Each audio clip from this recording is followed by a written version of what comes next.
So I've been researching some video topics lately, and then out of nowhere a thought popped into my head. Damn, there are so many Batman games that I can count them on the fingers of my hand. Matter of fact, I can count them on the fingers of 4.5 people. Don't ask me how I got the half, alright? So what I'm saying is so many of these superheroes get their own games and even some anti-heroes, but we still haven't gotten a proper game for one of the most popular villains ever. Like, look me straight into the eyes and tell me the Joker is not the best superhero villain ever. Like, you can. So I jumped straight into the research to find an answer to this question. And I can tell you what I found was really interesting. Now, to understand why there isn't a Joker game, first we gotta look into some major games he appears in, his role, and generally could he possibly in another universe work alone in this game. His first major appearance is in Batman Arkham Asylum, where he is the main villain. Now, it's a Batman game, so of course we'd expect you to play a very important role in the story, as he did, and taking this as his first major appearance, fans actually believe that this version of Joker was one of the best to this day. I mean, this voice actor did an amazing job and overall experience was pretty well delivered. Now, this video couldn't have gone by without mentioning the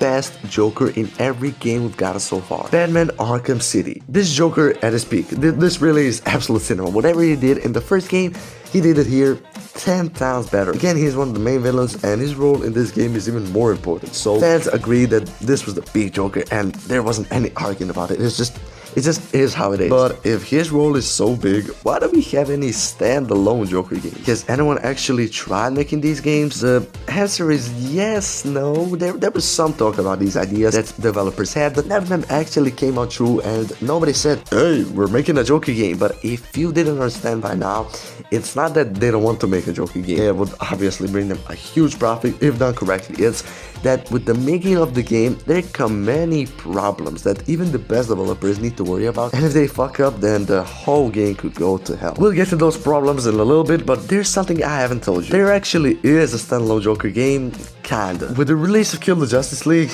and it's that, there was a Joker DLC that is like, I don't even know what words to use, it's just not it. It was genuinely all over the place and didn't add anything new to the game except Joker, and that's the reason I have said anything and won't say much about it. It was just forgettable. Now finally to the problems. The first and the biggest one is how the story works. You see, let's say Warner Bros. Actually announces Joker game tomorrow. What's the first thing everyone would ask? Wait, where the hell is Batman? Exactly. Batman has been glued to Joker for like 80 years. You literally can't say Joker without somebody in the comments going, yeah, but Batman, like, bro, let the man breathe for a second. And that's actually the biggest problem. The second Batman appears in the game, everyone forgets that playing Joker. It instantly becomes another Batman story. You're not thinking, damn, I wonder what Joker is gonna do next. You're thinking, alright, so when is Batman gonna beat this dude's ass? That's not what a standalone game is supposed to be, if you ask me. Now, don't get me wrong, I'm not saying Batman should never appear. Matter of fact, I think he should, but not the way everyone expects. Maybe show him through newspaper headlines, maybe you hear stories about it, maybe criminals are scared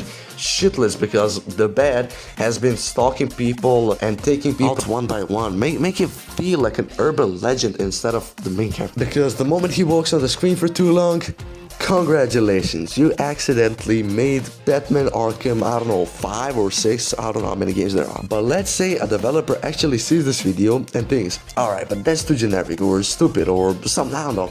So I thought about this and came up with some possible solutions. The first and probably my favorite one is that Batman is killed somehow and Joker is pissed off because the only reason that he was that crazy, he still is going to be crazy but not the way he was before, was because of Batman, of course. And once his dance partner is dead, he goes on a mission to find his killer. Now this is also the most unrealistic one I know, but it would be fun maybe playing as, I don't know, Batman for the first hour and seeing like how it happened or something. Like, I would genuinely be invested into that shit. Alright, so for the second solution, we could go way back and see what was actually happened to Joker and why he is who he is, or even do something similar to the movie, since the movie did the Joker standalone pretty good. Now that was the biggest problem, but another one that is maybe as important is, would people enjoy playing as Joker the same way they enjoyed stopping him in every previous game? That's smart, huh?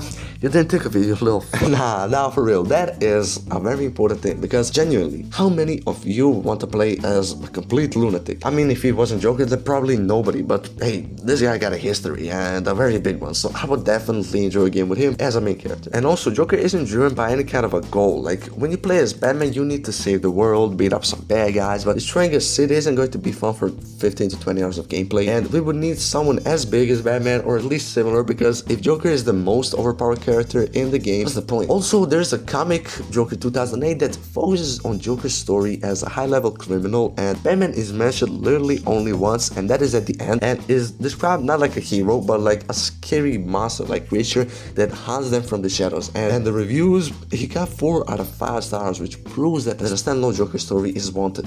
Definitely. But a thing that pisses me off, and I found some people talking about it too, is that everyone thinks that Joker depends on Batman. Now, of course, we all know that Joker is not the same and doesn't have the reason to be absolutely the same without Batman, but saying that he is no one without Batman is just stupid. He still has other vigilantes and other heroes to fight. It's not like there's only Batman and Gotham and that's it. In fact, this dude made me laugh my ass off. So I was researching this topic and I stumbled upon this fucking hilarious comment on Facebook. Why everyone gotta act like Batman is God? His villains are so much their own characters. You don't need the damn Batman every time someone from his rose gallery pops up. Like, Christ almighty, so many Batman knob suckers, it's ridiculous. And I mean, he is right. Like, for sure, Batman is and will always be one of the most overused characters when it comes to fighting villains.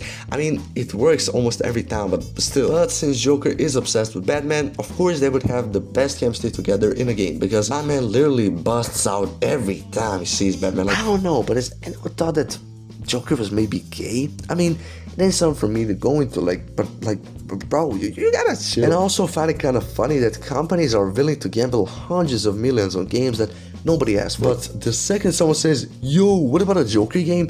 Everyone suddenly becomes a financial advisor or shit. Oh no, it's too risky. Brother, you literally made Suicide Squad kill the Justice League. I think we're a little past worrying about risks of a Joker game that surely isn't going to flop as bad as Kill the Justice League did. But let's be honest for a second. Even if Warner Bros. Announced a Joker game tomorrow, would people actually buy it? I genuinely think yes. I mean, it's Joker we're talking about. Every single time this dude appears in a movie, comic, or a game, people lose their minds. Heath Ledger, Joaquin Phoenix, Arkham Joker, every version somehow becomes more iconic than the other one. So clearly, people don't have a problem with Joker. They have a problem with a bad Joker. And that's exactly why developers are scared. You're not making a game about some random villain nobody knows. You're making a game about arguably the biggest villain in comic book history. One mistake and the internet is gonna cook you. So instead of risking it, they just don't. So the actual question isn't why don't we have a proper Joker game? It's what would a Joker game have to be for it to be worth existing, and for the companies to not feel this fear and actually improvise with something new, risky, and just overall have balls not to follow the same system that works but it's boring as hell. Because it really feels like everyone is scared to take some risks. While I believe even if the Joker game isn't as good as expected, fans will still respect them and feel like they got something from a genuine place. So maybe one day I'll be able to count Joker games on hands of 4.5 people instead of all the Batman games that we got.